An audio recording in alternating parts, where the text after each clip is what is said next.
Then we'll take our 10 millimeter, because everything on this car is a 10 millimeter.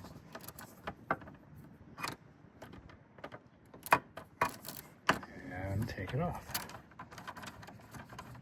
And that way we can remove this whole unit up to this point here, or it'll slide out. Also looks like that little gasket there might be broken for me, but maybe that's just a natural break. We'll see what it looks like in a second.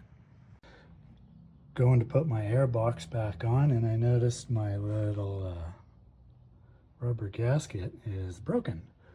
See, and I tried to do a little heat up with a lighter and stick it back together. No such luck. So going to the next one, go raid my daughter's hair ties, get the nice big fat one, and fit it right over there. Put that little gap there on the seam. Now let's see. Yeah. Put it on the seam. Voila. It'll be fixed. I can do it with one hand.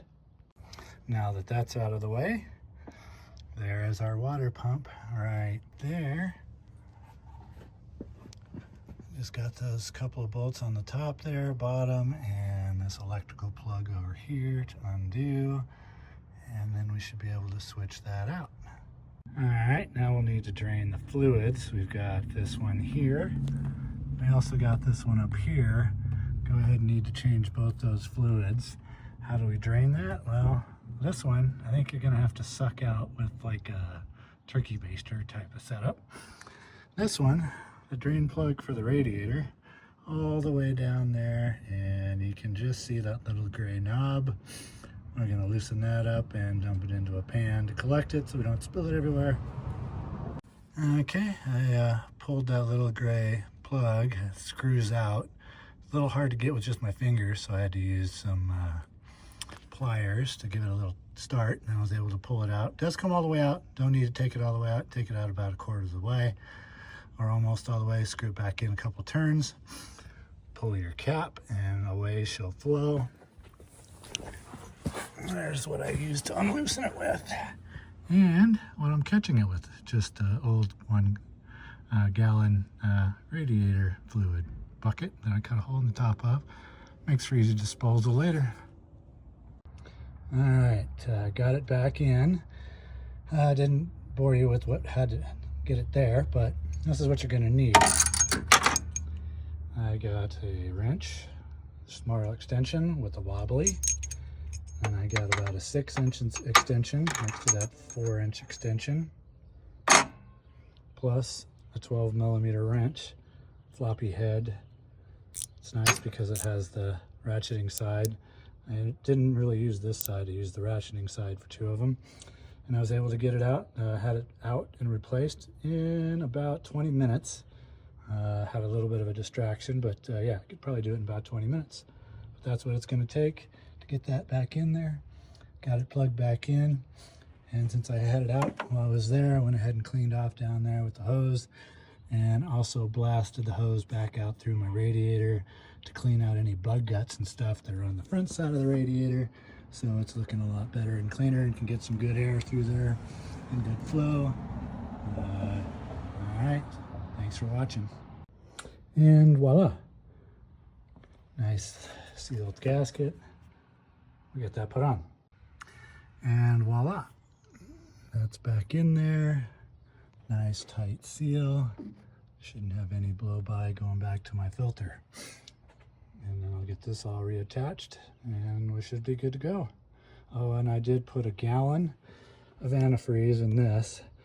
I think it's still a little low. I think it's going to take probably about a quarter gallon more, and we should be golden.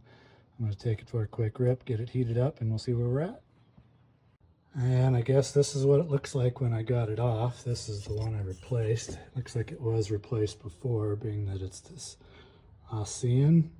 I think I saw these online for around $200-300 bucks. But what the dealio is on that other one, this could pull up a little bit. And this one, I can't pull up at all, but barely. And it's super sticky, so that there's a electromagnet thing that runs around in there. Water gets past the seal that's down below there. It expands on that plastic rim in between the electromagnet, and it binds up. Now I can still twist this, but it's not nearly as free as the other one. And it, you know, it starts to turn the whole thing around. So that's why the extra power is being used and what the drag is all about and why that's not working. Supposedly, you may or may not be able to find some of this alone online, which might save you a couple $100 if you're planning on buying this whole thing. But this is kind of what it looks like with those impellers. It's got the impellers on the inside as well. I'm going to see about trying to take this out and then see if there's a part number on it. Maybe we can find that for later. All right, so I got that pried out of there. Now, it's basically, this is an electromagnet, so it takes a little bit to get it out of there.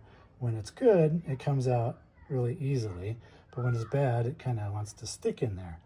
So the only thing I can see wrong with this is this crack right along there. Supposedly, it lets fluid in, and it messes up the contacts of the electromagnet, making it stay on, and it helps increase the drag.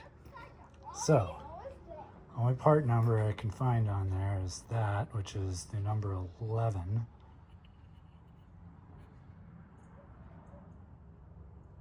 And that is it. That's basically what it looks like when it's off.